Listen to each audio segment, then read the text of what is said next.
ओम शांति। आज के बाबा के महावाक्य 3/2/2022। मीठे बच्चे, सदा इसी रुहाब में रहो कि बाप हमको वापस ले जाने के लिए आए हैं। अब सबको वापस चलना है। क्वेश्चन है, तुम बच्चे इस समय सबसे बड़े ते बड़ा पुण्य कौन सा करते हो? संगम युग पर सबसे बड़े ते बड़ा पुण्य कौन सा है? आंसर है, अपना सब कुछ शिव बाबा के आगे समर्पण कर देना। यह है बहुत बड़ा पुण्य। सरेंडर कर पूरा श्रीमत पर चलने से बहुत ऊंच पद मिल सकता है। सरेंडर कर दिया, सब कुछ बाबा का हो गया, तो फिर बाबा की श्रीमत के अनुसार ही हमें सब कुछ करना है, तभी स्वर्ग में ऊंच पद पा सकते हैं। दूसरा भी क्वेश्चन है, कौन सी एक नई बात मनुष्यों की बुद्धि में बहुत मुश्किल बैठती है? आंसर, शिव बाबा जो निराकार है, उसने ब्रह्मा के तन में प्रवेश किया है, वही सबसे बड़े ते बड़ी आसामी हैं। उनका ही ऊंचे ते ऊंचा पार्ट है। शिव बाबा का सबसे ऊंचे ते ऊंचा पार्ट है। यह नई बात मनुष्यों की बुद्धि में बहुत मुश्किल बैठती है। गीत, ये कौन आज आया सवेरे सवेरे। ओम शांति। शिव बाबा बैठकर अपने बच्चों को समझाते हैं। बच्चे तो समझ गए हैं कि शिव बाबा निराकार हैं और हम आत्माएं भी निराकार हैं। उनको ही बैठ समझाते हैं। यह युक्ति सिर्फ एक ही बाप के पास है। तो बाप बैठ समझाते हैं, भगवान किसके साथ बात करते हैं? परमात्मा भगवान किसके साथ बात करते हैं? अपने बच्चे आत्माओं के साथ। बच्चे भी जानते हैं और बाप भी जानते हैं, आत्मा शरीर बिगड़ तो कुछ सुन न सके, शरीर द्वारा ही सुनती है। एक ही यह सत्संग है जिसमें परम पिता परमात्मा बैठ समझाते हैं। बाकी सत्संग में जाएंगे, मनुष्य मनुष्य को समझाएंगे, महात्माएं होंगे, साधु होंगे, कोई शास्त्र पढ़े लिखे होंगे, वो सत्संग कराएंगे। लेकिन यहाँ सत्य शिव बाबा, सत्य आत्माएं उनको समझाते हैं, उनसे बात करते हैं। तो संगम युग पर हम बच्चे बाप जो सत्यम शिवम सुंदरम हैं, उस बाप का संग करते हैं। शरीर द्वारा ही आत्मा सुनती है। तो एक ही यह सत्संग है जिसमें परम पिता परमात्मा बैठ समझाते हैं। बाकी जो भी सभी आत्माएं हैं, उन सबको अब साथ ले जाना है, क्योंकि ड्रामा का चक्र अब पूरा हुआ। वही सत्य बाप फिर सबको वापस ले जाता है, आत्माओं को। ये सारी भारतवासियों की ही बात है। बाबा आते हैं भारत में और भारतवासियों को ही कहते हैं, बच्चे तुम सबसे जास्ती पार्ट बजाते हो। तुम ही सत्युग में सो देवी देवता थे, अब शूद्र बने हो। फिर से तुमको पढ़ाकर देवी देवता बनाते हैं। औरों को कैसे पढ़ाएंगे? गीता भी भारत की ही है। हर एक का अपना अपना पुस्तक है। और जो भी धर्म पिताएं आए हैं, वो सब मनुष्य हैं। उनको अपना अपना शरीर है। शिव बाबा का रीइंकार्नेशन होता है, बाबा को शरीर लोन पर लेना पड़ता है। बाकी जितने भी धर्म पिताएं आए, वो सब अपने अपने शरीर लेकर के ही धर्म की स्थापना की। लेकिन परम पिता परमात्मा गर्भ में प्रवेश नहीं करते, गर्भ से जन्म नहीं लेते, बल्कि पर काया प्रवेश करते हैं। तो वो सब मनुष्य हैं, उनको अपना अपना शरीर है।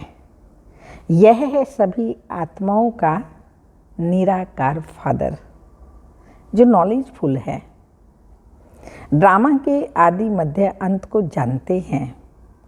तो बाप को पढ़ाना भी बच्चों को ही है, क्योंकि तुम ही चक्रवर्ती राजा फिर से बनने वाले हो। सभी तो मनुष्य से देवता नहीं बनेंगे। जो भी पहले देवी देवता धर्म वाले होंगे उन्हों का ही फिर सैपलिंग लगेगा। जब देवी देवता धर्म की पूरी स्थापना हो जाएगी तो फिर और सब मठ पंथ विनाश को पाएंगे। सभी आत्माओं को बाप वापस ले जाएंगे। तो बाप आते ही हैं पतित दुनिया में आकर के सबको वापस ले जाने। बच्चे जानते हैं जो सहज राजयोग हम कल्प पहले भी सीखे थे वह अब सीख रहे हैं। विनाश नज़दीक आएगा तो सबकी आंख खुलेगी। जो अज्ञान नींद में सोए पड़े हैं तब वो जागेंगे जब विनाश शुरू होगा। अभी तो सिर्फ तुम ही निश्चय करते हो कि परम पिता परमात्मा की इस तन में प्रवेशता होती है। गाते भी हैं गाइड अथवा लिबरेटर आएगा जो सबको दुखों से लिबरेट कर ले जाएगा। यह जो ब्रह्मा है उसमें परम पिता परमात्मा ने प्रवेश किया है। यह कितनी बड़े से बड़ी आसामी हो गई। तुम बच्चों को इतने रुहाब में रहना है कि बाप हमको, कौन से रुहाब में रहना है? बाप हमको, शिव बाबा हमको लेने आया है। 5000 वर्ष के बाद बाबा लेने आया है। 5000 वर्ष हो गए हम आत्माओं को पाठ बजाते बजाते। कहते हैं मुझे याद करो। उस रिगार्ड से बहुत मुश्किल कोई देखते हैं। भगवान की कितनी महिमा है। वह सर्वशक्तिमान है। दूसरे कोई की इतनी महिमा है नहीं। इतना रिगार्ड तुम बच्चों को रखना है। संगठन में तुम जब बैठते हो तो याद अच्छी रहती है। संगठन का बल होता है। अगर एक की बुद्धि इधर उधर भागती भी है तो संगठन से वापस बुद्धि शिव बाबा से लग जाती है। इसलिए बाबा ने कहा संगठन में योग अच्छा लगता है। संगठन में तुम बैठते हो तो अच्छी याद रहती है, फिर इधर उधर जाते हो तो वो याद रहना मुश्किल है। घड़ी घड़ी अपने को देही अभिमानी समझो, तब बाप को याद कर सकेंगे। ऐसे बाप के साथ बड़ा रिगार्ड से चलना पड़े, परंतु बाबा साधारण होने कारण वह रिगार्ड नहीं रहता। समझते भी हैं बाबा कालों का काल है। यह शिव बाबा जिसको तुम बाप दादा कहते हो ये सब को साथ ले जाएगा। जितनी भी विश्व में आत्माएं हैं शिव बाबा सबको साथ ले जाएगा। बाबा को ऊंचे से ऊंचा पार्ट मिला हुआ है जिसको सारी दुनिया याद करती है। आत्मा क्या चीज़ है यह कोई और बता न सके। कहते हैं लिंग है, पूजा तो शिवलिंग की होती है। हम भी लिखते हैं ज्योतिर्लिंगम, परंतु वास्तव में इतना बड़ा है नहीं। अति सूक्ष्म ज्योति बिंदु है। जितना बड़ा लिंग बनाया वो केवल पूजा करने के लिए बनाया है, पर इतना बड़ा लिंग है नहीं। यह तो स्टार मिसल है, इनमें ही सारा पार्ट भरा हुआ है। यह भी किसी की बुद्धि में नहीं आएगा। जब सुनेंगे आत्मा स्टार है, परमात्मा भी स्टार हैं, तो वंडर खाएंगे कि कितना वह ताकतवान इसमें प्रवेश होता है। जो पूरे 84 जन्म लेते हैं उसमें बैठ नॉलेज देते हैं कि तुम आत्मा हो। तुम्हारे 84 जन्म अब पूरे हुए। अब मुझे याद करो तो विकर्म विनाश हो जाएंगे। अभी तुम बच्चों को ख्याल में आता है कि आत्मा कितनी छोटी बिंदी है। उसमें 84 सॉरी 84 जन्मों का पार्ट है जो अपनी समय पर एक्यूरेट रिपीट करना ही है, परंतु शिव बाबा का सबसे ऊंचे से ऊंचा पार्ट है। जैसे ड्रामा में राजा रानी को ऊंचा पार्ट मिलता है ना, यह भी बना बनाया ड्रामा है जो रिपीट होता ही रहता है। और तुम बच्चे भी यह जानते हो, तो ऊंचे ते ऊंचे बाप को ऊंचे ते ऊंचा पार्ट मिला हुआ है। तुम्हें भी सारे बेहद का ड्रामा बुद्धि में है। बाबा सुप्रीम सोल कैसे साधारण तन में प्रवेश करते हैं। शास्त्रों में तो शास्त्रों में अर्जुन का रथ घोड़ा गाड़ी बना दिया है। रथ का अर्थ कितना बड़ा है, यह है उनका रथ। घोड़ा गाड़ी का रथ नहीं है, लेकिन परमात्मा साकार तन में आते हैं, जिसका नाम रखते हैं प्रजापिता ब्रह्मा। उस रथ में आते हैं। परम पिता परमात्मा खुद कहते हैं, भगवान स्वयं खुद खुदा कहते हैं, मैं इनमें प्रवेश कर तुमको सभी बातें समझाता हूँ। ये ज्ञान की बातें कोई शास्त्रों में नहीं है। शिव बाबा ने ब्रह्मा तन में प्रवेश किया है।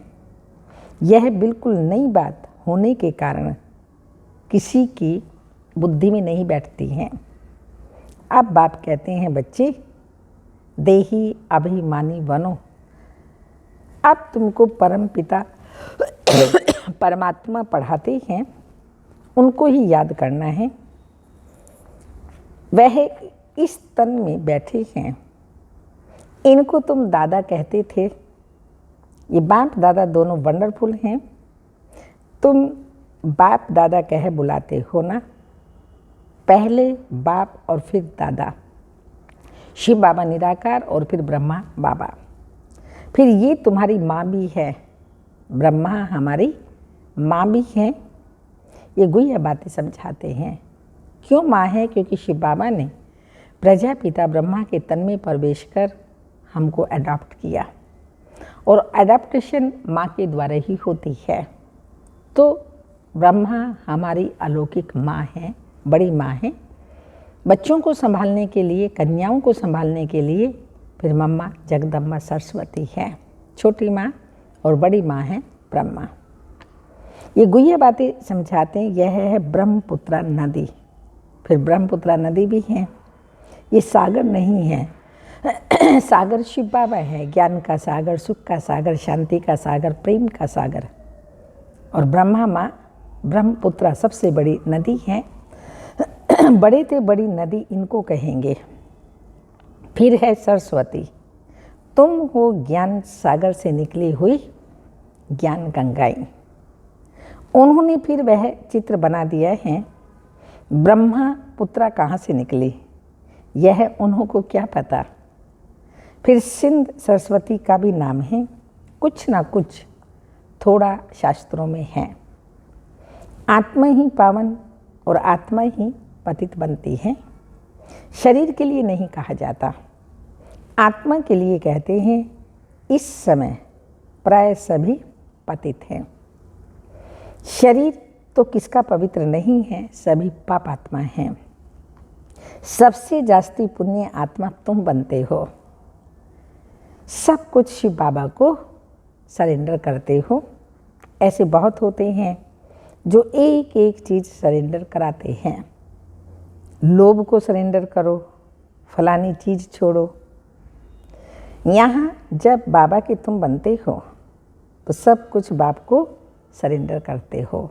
फिर ट्रस्टी होकर के संभालते हैं।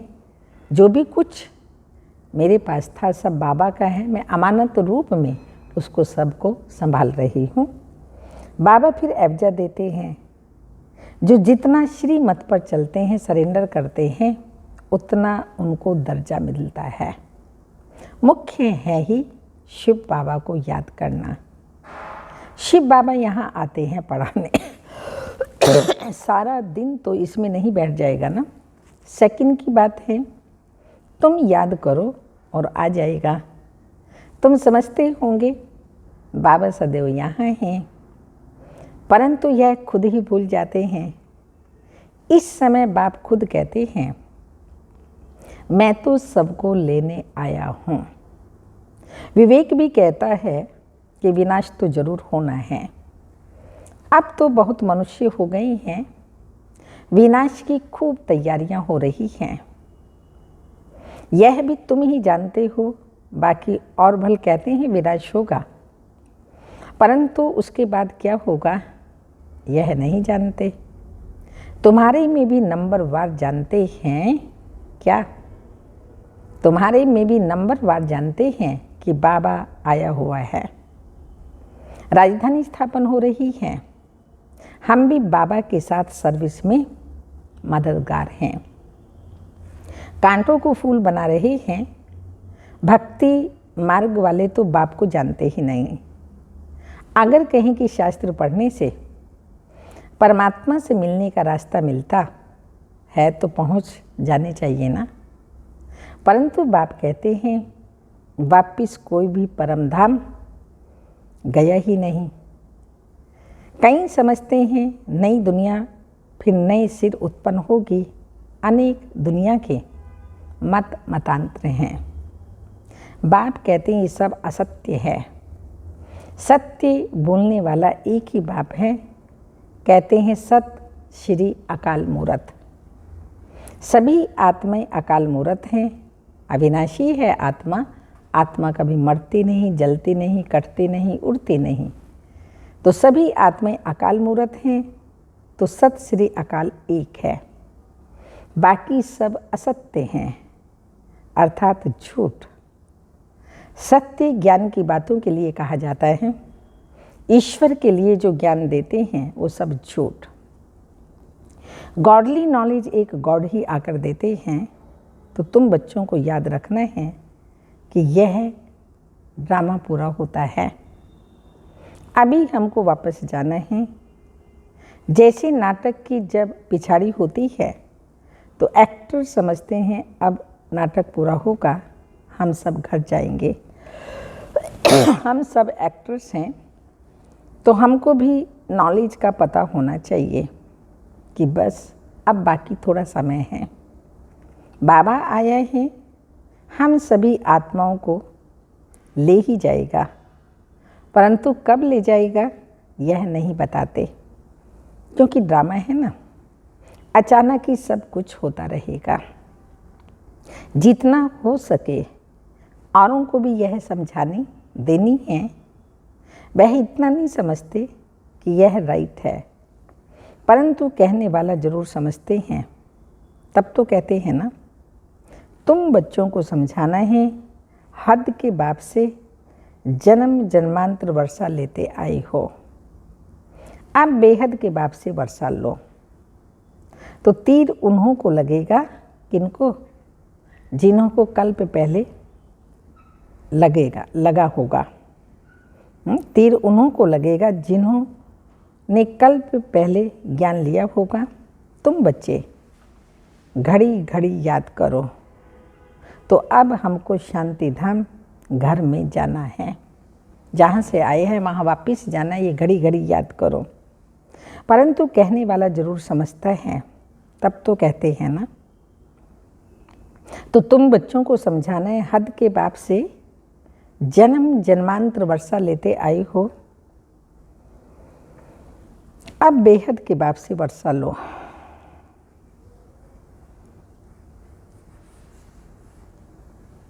तुम बच्चे घड़ी घड़ी याद करो, अब हमको शांति धाम जाना है।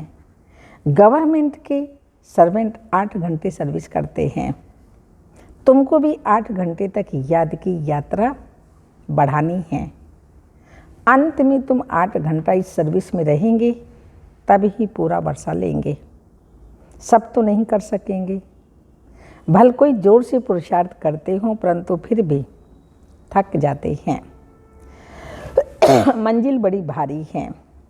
तुम बच्चे जानते हो कि बाप को सभी आत्माओं को ले जाना है।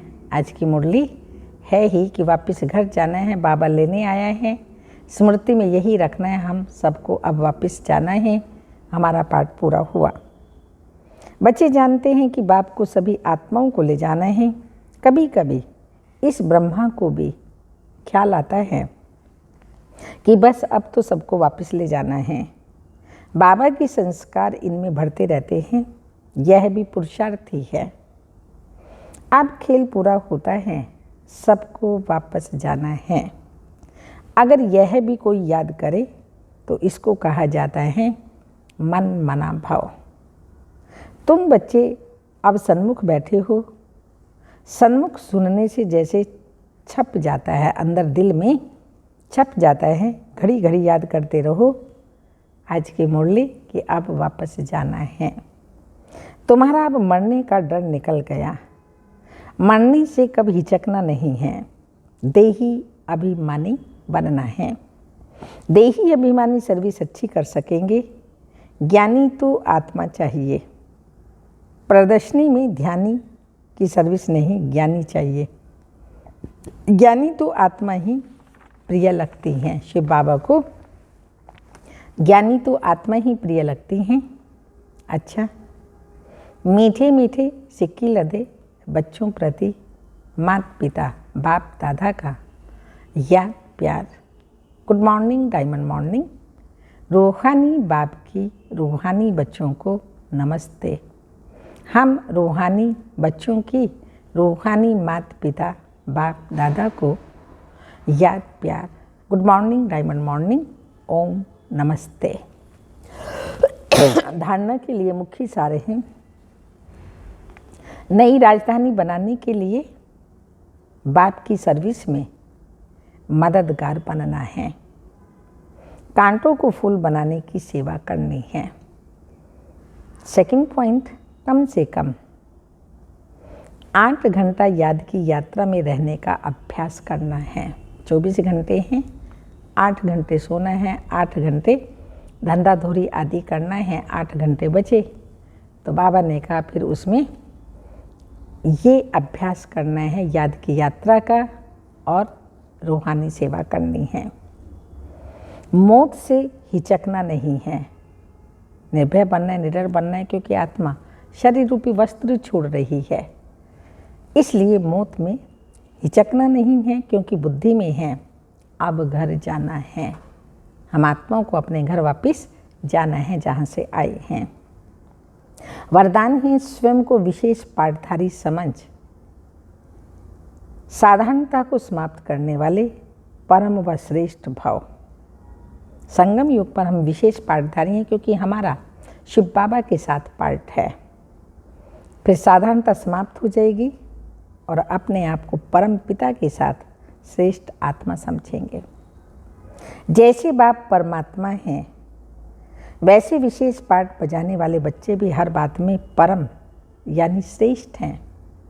सिर्फ चलते फिरते खाते पीते विशेष पाठधारी समझकर ड्रामा की स्टेज पर पाठ बजाओ। हर समय अपने कर्म अर्थात पाठ पर अटेंशन रहे। कोई भी पाठ प्ले कर रहे हैं उस पर अटेंशन रहे। विशेष पाठधारी कभी अलबेले नहीं बन सकते। यदि हीरो एक्टर साधारण एक्ट करे तो सब हंसेंगे ना। इसलिए हर कदम, हर संकल्प, हर समय विशेष हो, साधारण नहीं।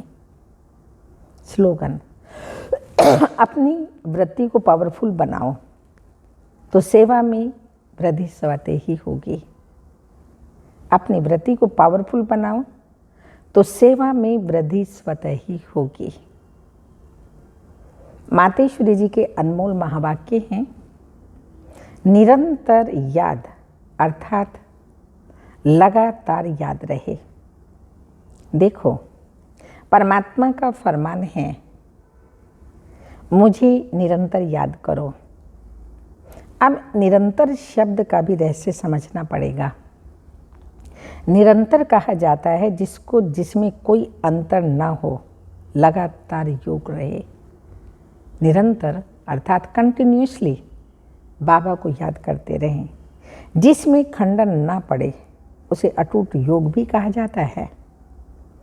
अब परमात्मा प्रतिज्ञा करते हैं, भगवान बच्चों से प्रतिज्ञा करते हैं, अगर मुझे निरंतर याद करोगे तो मैं तेरे लिए तूने जो पास्ट विकर्म किए हैं उनको भस्म करूँगा। तो यह ज्ञान अग्नि जिसमें विकर्म दग्ध होते हैं, ये बाप धर्मराज भी है। जब वह सजाओं द्वारा विकर्म विनाश करा सकता है तो बाबा के पास प्यार का भी कोई तरीका होगा। तो जो उनके प्रैक्टिकल आए बच्चे बने हैं उन्हों को फिर यह फरमान देते हैं, हे बच्चे मन मना भव, निरंतर मुझे याद करो। मुझे याद करने से तुम विक्रमाजीत बनेंगे, धर्मराज के दंडों से बच जाएंगे। परमात्मा के पास विकर्म विनाश कराने के दो तरीके हैं। एक तो सजाओं से पवित्र बनाने का तरीका है और दूसरा है योग लगाने से पवित्र बनने का तरीका, जिससे पाप नाश होते हैं और जीवन मुक्ति पद प्राप्त होता है। दुख के आवागमन से छूटने के लिए, आवागमन के चक्कर से नहीं, लेकिन दुख के आवागमन से छूटने के लिए परमात्मा की याद के सिवाय और कोई उपाय नहीं है। अच्छा, ओम शांति। अमृत बेले की पॉइंट सुनते हैं।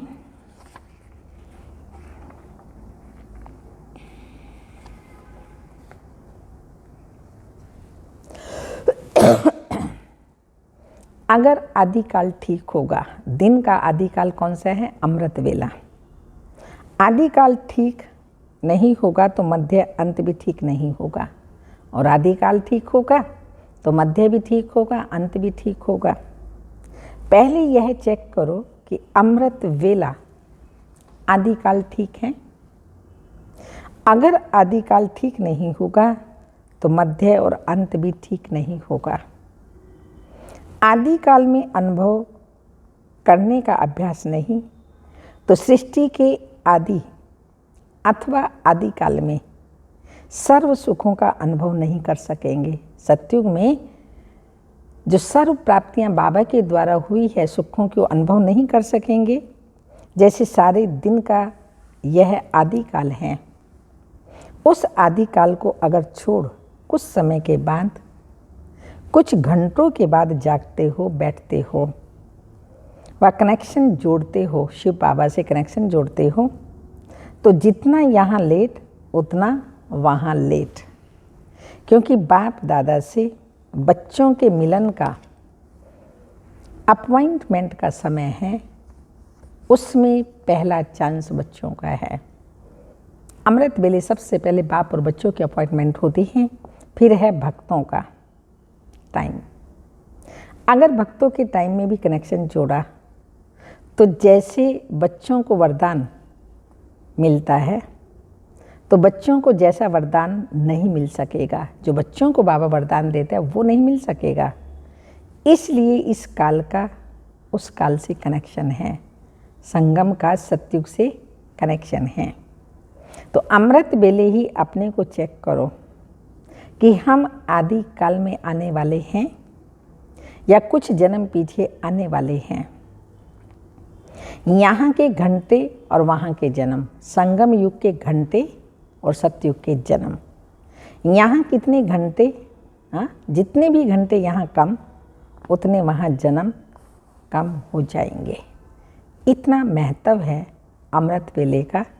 उस महत्व को जान रोज अमृत वेला आदिकाल जो बाप और बच्चों की अपॉइंटमेंट है और बाबा बच्चों को सर्व प्राप्ति कराते हैं, उसका फ़ायदा लें। ओम शांति।